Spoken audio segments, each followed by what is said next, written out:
चक्र। नमस्कार, बहुत स्वागत है आपका। आप देख रहे हैं चाल चक्र और मैं हूं आपके साथ शैलेंद्र पांडे। हमारे जीवन में चारों तरफ प्रकृति ने, ईश्वर ने तमाम चमत्कारी चीजें बनाई हुई हैं और ये इतनी चमत्कारी हैं कि ये हमारे जीवन से जुड़कर हमारी बहुत सारी मुश्किलों को दूर कर सकती हैं, बशर्ते कि हम ये जानें कि इन चीजों के अंदर चमत्कार क्या है, इन चीजों की महिमा क्या है। हमारे रसोई घर में एक मसाला पाया जाता है जिसका नाम है हल्दी। और हल्दी इतनी चमत्कारी वस्तु है, ये न केवल एक मसाला है, न केवल एक औषधि है, बल्कि एक दिव्य चीज है और इसका प्रयोग करके आप अपनी बहुत सारी मुश्किलों को दूर कर सकते हैं। तो आज हम बात करेंगे हल्दी की और हल्दी के महाशक्तिशाली प्रयोगों की। चाल चक्र में आज क्या खास है, चलिए बताते हैं आपको। चाल चक्र में आज बात करेंगे हल्दी के महाशक्तिशाली प्रयोगों के बारे में।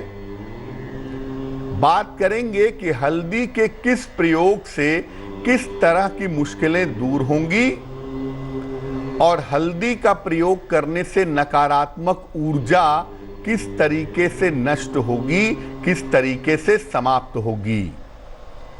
तो हल्दी के बारे में सारी जानकारियां तो आपको देंगे ही देंगे, साथ ही साथ ये भी बताएंगे कि हल्दी के चमत्कारी और शक्तिशाली प्रयोग क्या हैं। कार्यक्रम की शुरुआत करते हैं और सबसे पहले जानते हैं आज का पंचांग।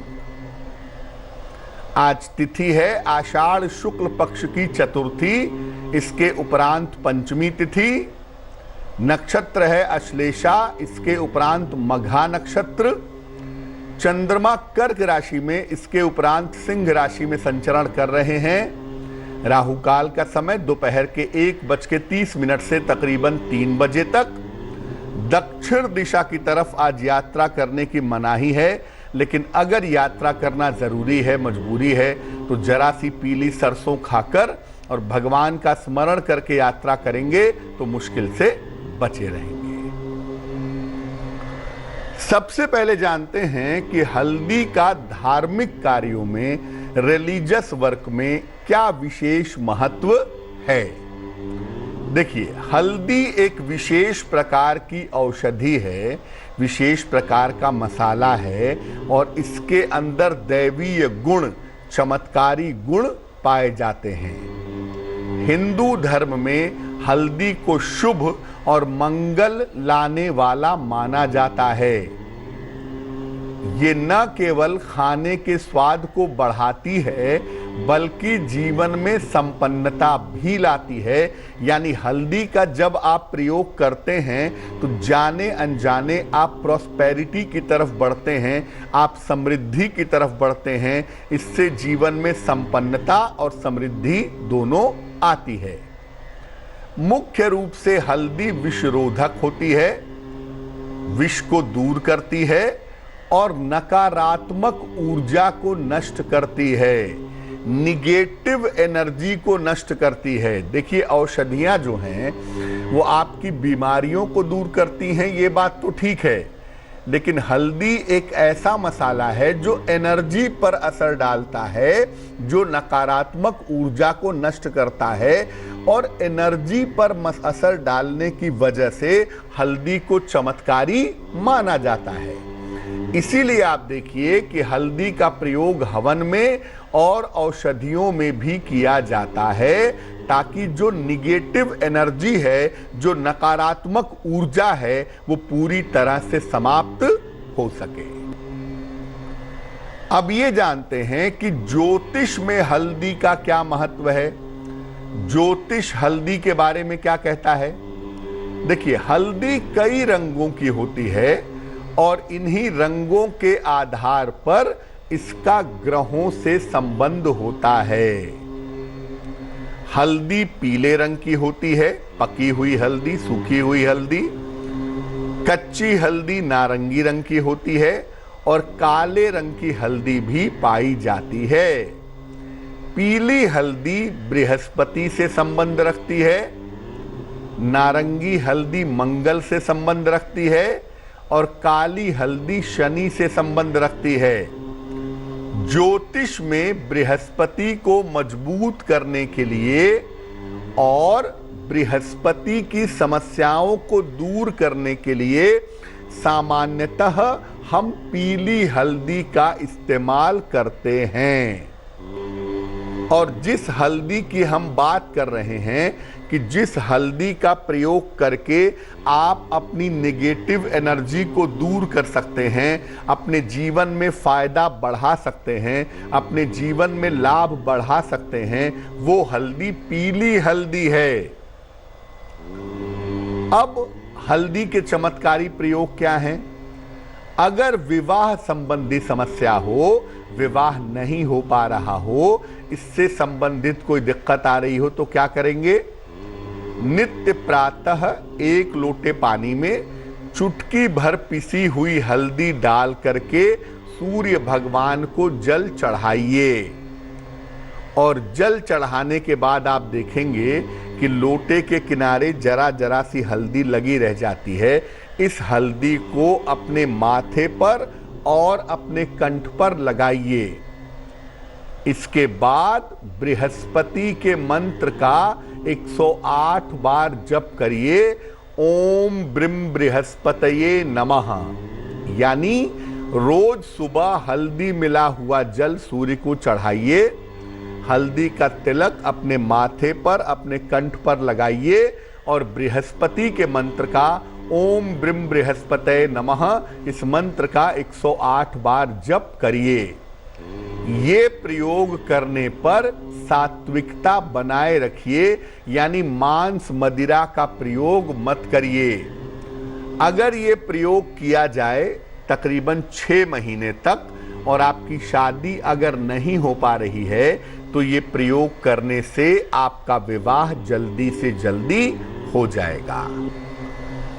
अगर आपको वाणी की शक्ति बढ़ानी है, आप चाहते हैं कि आप बहुत अच्छा बोलें, बहुत अच्छा प्रेजेंट करें, क्या करेंगे? रोज सुबह स्नान करने के बाद हल्दी का तिलक अपने माथे पर और अपने कंठ पर लगाएं। पीले आसन पर बैठ करके पूजा उपासना करें।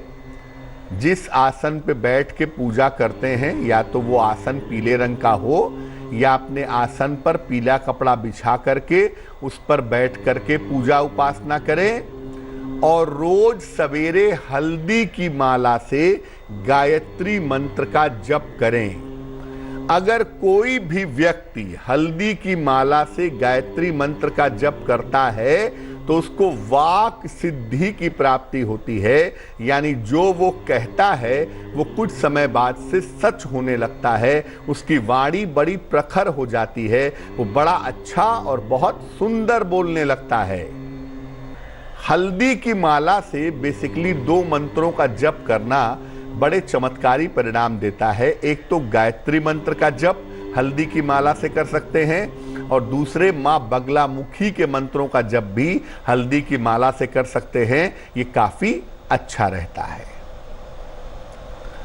अब अगर आप चाहते हो कि धन की बचत हो जाए, धन की बचत की जाए, तो क्या करेंगे? बृहस्पतिवार को 2 हल्दी की गांठें ले लें, टूटी हुई ना हो, साबुत हल्दी की 2 गांठें ले लें। इसको पूजा स्थान पर रख करके बृहस्पति के मंत्र का जप करें। पूजा स्थान पर एक कटोरी में या पीले कपड़े में सामने रख लें। उसके बाद ओम ब्रीम बृहस्पतये नमः, ओम ब्रीम बृहस्पतये नमः इस मंत्र का जप करें। इसके बाद इसको अपने धन रखने के स्थान पर रख दें। अगर आप ऐसा करें और इस हल्दी को आप साल भर में बदल दीजिएगा, साल भर बाद पुरानी हल्दी को पीपल के नीचे रख दें, जमीन में दबा दें या बहते पानी में डाल दें और साल भर बाद फिर नई हल्दी को मंत्र पढ़ करके अपने धन के स्थान पर रख दें। अब ये जानते हैं कि अगर आप बृहस्पति को मजबूत करना चाहते हैं, बृहस्पति को प्रबल करना चाहते हैं, तो हल्दी का प्रयोग कैसे करेंगे ताकि बृहस्पति प्रबल हो, मजबूत हो। गांठ वाली पीली हल्दी ले लीजिए और इसे पीले धागे में बांध करके अपने गले में लॉकेट की तरह पहनिए या अपनी दाहिनी भुजा में बांध लीजिए और ये बांधेंगे बृहस्पतिवार को सवेरे। ये पीले पुखराज की तरह काम करेगा, इससे बृहस्पति मजबूत होगा और इसको बृहस्पतिवार को प्रातः अगर धारण किया जाए तो इससे लाभ होगा। तकरीबन 6 महीने तक इसका प्रभाव बना रहता है। 6 महीने बाद पुराने वाले को हटा करके फिर नई हल्दी की गांठ आप बांध सकते हैं। अगर आप नजर दोष से परेशान हैं या नकारात्मक ऊर्जा से परेशान हैं, आपको नजर बार बार लगती हो या आपके ऊपर निगेटिव एनर्जी का असर होता हो, बार बार आप बीमार पड़ जाते हो, तो हल्दी का प्रयोग कैसे करेंगे? नकारात्मक ऊर्जा को नष्ट करने के लिए हल्दी का प्रयोग करना शुभ होता है। आप देखिए कि हमारे यहाँ जो शादी विवाह होता है, उस शादी विवाह के पहले लड़के को और लड़की को हल्दी लगाई जाती है। उसके पीछे का कारण यही है कि हल्दी लगाने से जो निगेटिव एनर्जी है, जो नकारात्मक ऊर्जा है, एक तो वो नष्ट हो जाए और दूसरा लड़के और लड़की को किसी भी तरह की नजर न लगे, इसके लिए भी हल्दी लड़के और लड़की को लगाई जाती है। इसका यही उद्देश्य है। सामान्य स्थितियों में, सामान्य दशा में आप नहाने के पहले हल्दी को घिस करके लगा सकते हैं। हल्दी को घिस लें सिलबट्टे पर या हल्दी का शुद्ध पाउडर अगर मिल जाए तो उसको हाथ में थोड़ा पानी मिला करके शरीर पर लगाएं और इसके बाद नहाएं। ऐसा करने से आपके तेज में वृद्धि होगी। हल्दी लगा करके अगर आप नियमित रूप से स्नान करें तो आपके ऊपर नकारात्मक ऊर्जा का असर नहीं होगा। सामान्यतः आपको नजर नहीं लगेगी और किसी भी तरह की निगेटिव एनर्जी के शिकार आप नहीं होंगे। तो हल्दी एक ऐसी चीज है जो खाने के स्वाद को तो बढ़ाती ही है, जीवन की बहुत सारी मुश्किलों को दूर कर सकती है। खासतौर से बृहस्पति ग्रह से इसका संबंध होता है, इसलिए बृहस्पति संबंधी मामलों के निवारण करने के लिए, नजर दोष को दूर करने के लिए, नकारात्मक ऊर्जा को समाप्त करने के लिए हल्दी का प्रयोग किया जा सकता है। वक्त एक छोटे से ब्रेक का है, लेकिन ब्रेक पर जाने के पहले जान लेते हैं कि आज की जिज्ञासा क्या है। आज का प्रश्न है कि माँ दुर्गा की पूजा में किस बात का सबसे ज्यादा ध्यान रखना चाहिए? जब आप माँ दुर्गा की पूजा करते हैं तो कौन सी चीजें उसमें सबसे ज्यादा इंपॉर्टेंट होती हैं, अहम होती हैं, जिसके बिना माँ दुर्गा की पूजा संपूर्ण नहीं होती है? ये बताएंगे आपको एक छोटे से ब्रेक के बाद। भविष्यवाणी, चाल चक्र। स्वागत है आपका ब्रेक के बाद। ब्रेक पर जाने के पहले हम आपको हल्दी के चमत्कारी प्रयोगों के बारे में बता रहे थे। इस बीच एक दर्शक जुड़ रही हैं, ऐश्वर्या हमारे साथ, उनसे बात करते हैं। ऐश्वर्या बताइए। पंडित जी। जी नमस्कार, बताइए। मैं अपने पति के बारे में पूछना चाहती हूँ कि नौकरी या व्यवसाय सही रहेगा और अपना घर कब तक बनेगा? जन्म तारीख बताइए अपने पति की। उनकी जन्म तारीख है 9/11/1979। समय बताइए। समय 8 से 8:30 के बीच सुबह का टाइम है। कहाँ पे जन्म हुआ है? स्थान उनका मैनपुरी है और नाम संजीव कुमार है। जी पूछिए, क्या प्रश्न है? मैं उनकी नौकरी या व्यवसाय के बारे में जानना चाहती हूँ और हमारा अपना घर कब तक बनेगा। आपके पति की जो कुंडली बनती है ऐश्वर्या, ये कुंडली बनती है वृश्चिक लग्न की और आपके पति की राशि बनती है मिथुन। महादशा आपके पति की बुध की चल रही है इस समय और अंतरदशा उनकी राहु की चल रही है मार्च 2022 तक। अभी इनके लिए नौकरी करना ही बेहतर होगा। अभी ये नौकरी में बने रहें तो इसके परिणाम इनके लिए ज़्यादा बेहतर होंगे। 2022 मार्च के बाद विचार कर सकते हैं कि अगर ये किसी व्यवसाय में जाएं, अन्यथा अभी नौकरी की तरफ रहना ही ठीक रहेगा। 2022 में ही कोई बना बनाया मकान या बना बनाया फ्लैट आपके पतिदेव खरीदेंगे, इस बात की संभावना कुंडली में बन रही है। चंद्रमा काफी कमजोर है, सूर्य भी वीक है, तो स्वास्थ्य बहुत अच्छा नहीं है। स्वास्थ्य वाले मामले का थोड़ा ध्यान रखना होगा और बेहतर स्वास्थ्य मिले, बेहतर जीवन मिले, इसके लिए अपने पति को एक मोती बनवा के पहना दीजिए। 10-12 रत्ती की मोती चांदी की अंगूठी में, दाहिने हाथ की सबसे छोटी उंगली में, सोमवार की रात को मोती पहनाने से लाभ होगा। वक्त एक और छोटे से ब्रेक का हो गया है और ब्रेक के बाद वापस आएंगे तो बात आपके राशियों की करेंगे, आपके सवाल का जवाब देंगे और जिज्ञासा का समाधान करेंगे। भविष्यवाणी जाल चक्र। स्वागत है आपका ब्रेक के बाद। ब्रेक पर जाने के पहले हम हल्दी के चमत्कारी उपायों के बारे में बता रहे थे और आपके सवाल का जवाब भी दे रहे थे। अब हम बात करेंगे आपके राशियों की, आपके सवाल का जवाब देंगे, आपकी जिज्ञासा का समाधान करेंगे। लेकिन अब जान लेते हैं स्वस्थ रहने के सरल उपाय निरोगी भव में। अगर आप नियमित रूप से भोजन में राजमा खाते हैं तो इससे आपका ब्लड शुगर कंट्रोल में रहता है और नियमित रूप से राजमा खाने से हृदय रोग भी सुधार होता है, हृदय रोगों में भी लाभ होता है। चलिए राशियों के सिलसिले की शुरुआत करते हैं। सबसे पहले मेष राशि। मेष राशि, धन की स्थिति अच्छी बनी रहेगी, संतान पक्ष की चिंता दूर होगी, नौकरी में समस्या या बाधा आ सकती है। शुभ रंग फिरोजी और भाग्य होगा 70%।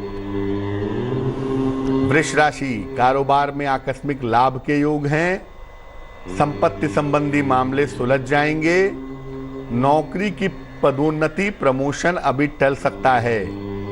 शुभ रंग धानी और भाग्य होगा 65%। मिथुन राशि, नौकरी और जीवन में नए अवसर मिलेंगे, कोई शुभ समाचार मिलेगा, पेट खराब हो सकता है, पाचन तंत्र बिगड़ सकता है, इसका ध्यान रखें।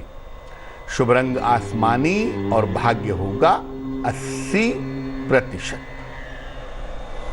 कर्क राशि, आर्थिक पक्ष मजबूत होगा, सेहत अच्छी रहेगी, कारोबार में विस्तार के योग हैं। शुभ रंग क्रीम और भाग्य होगा 85%।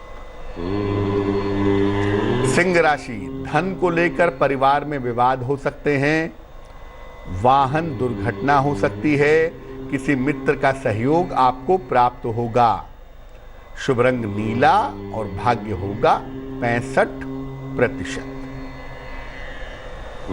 कन्या राशि, आकस्मिक धन का लाभ होगा, परिवार में विवाद हो सकता है, यात्राओं से बचाव करें। शुभ रंग हरा और भाग्य होगा 70%।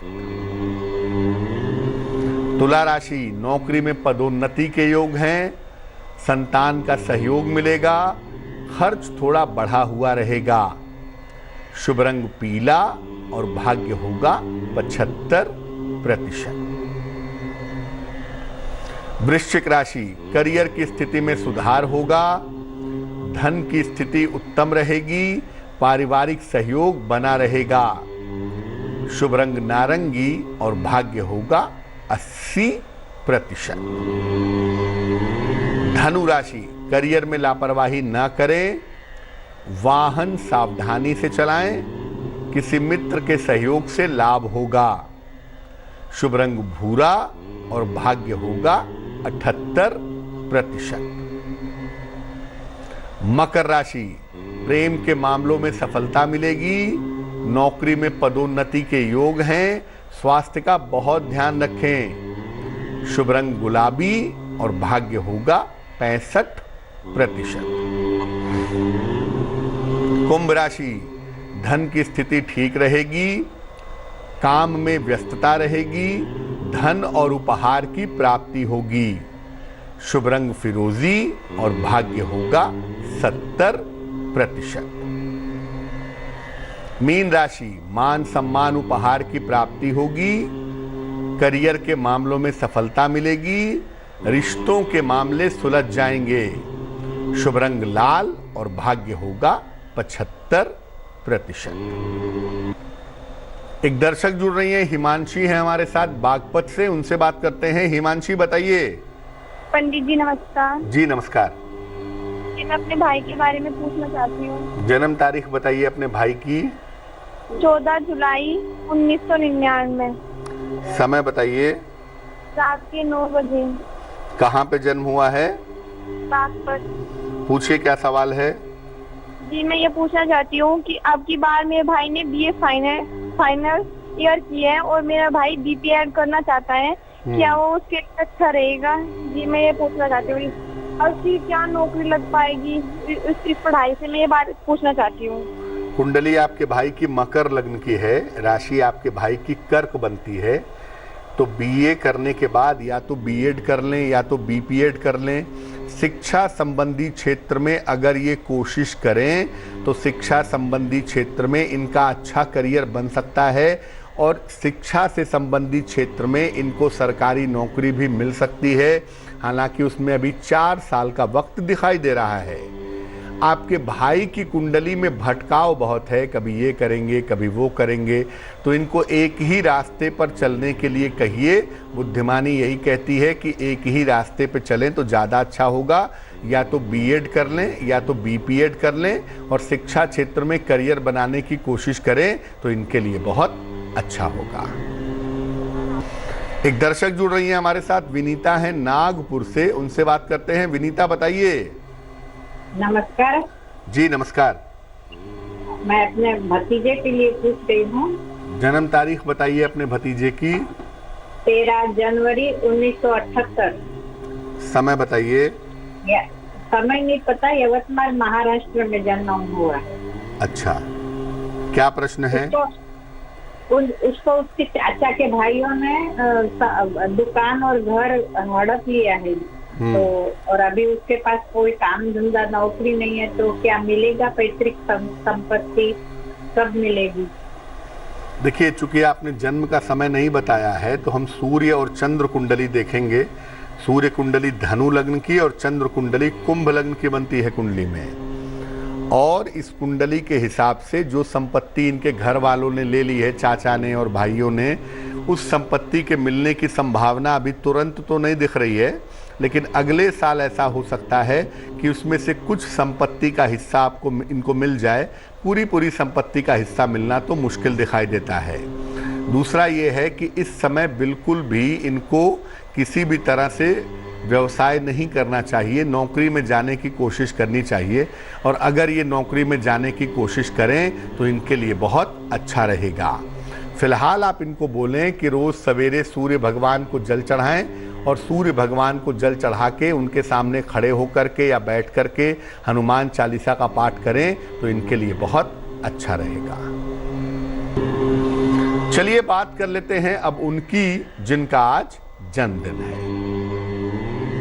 जिन लोगों का जन्मदिन है उन्हें हम सब की तरफ से जन्मदिन की हार्दिक शुभकामनाएं। आने वाले साल में स्वास्थ्य का बहुत ध्यान रखना होगा। करियर में थोड़ा उतार चढ़ाव रह सकता है। धन की स्थिति आपकी कुल मिलाकर ठीक रहेगी और साल के अंत तक आते आते आपको संपत्ति का लाभ भी जरूर होगा। क्या करना चाहिए? पूरे साल भर केतु के मंत्र का जप करें, ओम कें केतवे नमः, तो आपके लिए बहुत अच्छा रहेगा। चलिए अब जान लेते हैं आज की जिज्ञासा और उसका समाधान। आज की जिज्ञासा है कि मां दुर्गा की पूजा में सबसे अहम चीज क्या है? सबसे ज्यादा किस बात का ध्यान रखना चाहिए? देखिए, मां दुर्गा की पूजा में दीपक और लाल रंग का विशेष प्रयोग होता है। एक मुखी दीपक जरूर जलाएंगे। बिना दीपक के मां दुर्गा की पूजा नहीं होगी। एक मुखी दीपक घी का हो या तिल के तेल का हो या अलसी का हो, इसका दीपक जलाएं। इसके प्रयोग से एकाग्रता बढ़ेगी। और लाल रंग का प्रयोग मां दुर्गा की पूजा में जरूर करें, इससे आपको आसानी से शक्ति प्राप्त होगी। चलिए अब जान लेते हैं आज का शुभ पहर क्या है। आज का शुभ पहर है शाम को 6 बजे से 7:30 तक। इस समय में भगवान कृष्ण को पीले फूल अर्पित करिए। आपका संतान पक्ष अच्छा बना रहेगा, लेकिन उपाय करेंगे शुभ पहर में ही, और वो समय होगा शाम को 6 बजे से 7:30 के बीच में। तो आज के लिए चाल चक्र में बस इतना ही। स्वस्थ रहिए, प्रसन्न रहिए, अपना बहुत ख्याल रखिए। मुझे दीजिए इजाजत और आगे जरूर देखिए रिश्तों की कहानी संजय सिन्हा के साथ। नमस्कार। लेटेस्ट खबरों के लिए यूं ही देखते रहिए तेज, और इस वीडियो के पसंद आने पर लाइक, शेयर एंड सब्सक्राइब करना ना भूलें।